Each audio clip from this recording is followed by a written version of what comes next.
Hello， 大家好，我是 Alexis。最近香港非常闷热，所以整天都待在冷气房间里，人也变得懒洋洋的。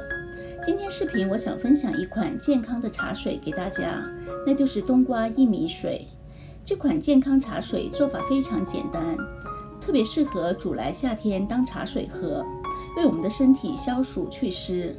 我觉得喝完后人也觉得比较轻松一些，精神一些，没有那么容易疲倦乏力。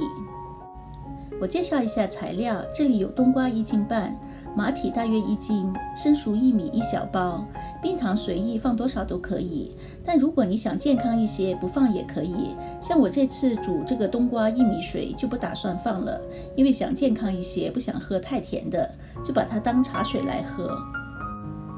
我们首先需要把薏米浸泡2小时后才拿来煮，薏米有清热祛湿的功效。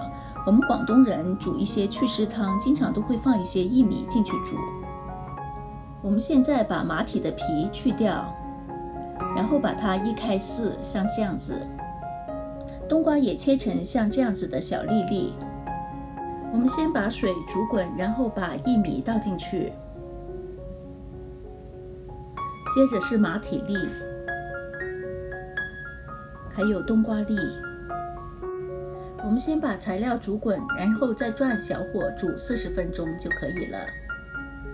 如果喜欢甜的朋友，可以在最后10分钟加点冰糖进去煮。我自己觉得把这冬瓜薏米水放进冰箱冷藏一下会更加好喝。大家在这夏天也试试煮来喝吧，为你身体消消暑，去一下湿气。好了，今天的视频就到这里，希望你们喜欢。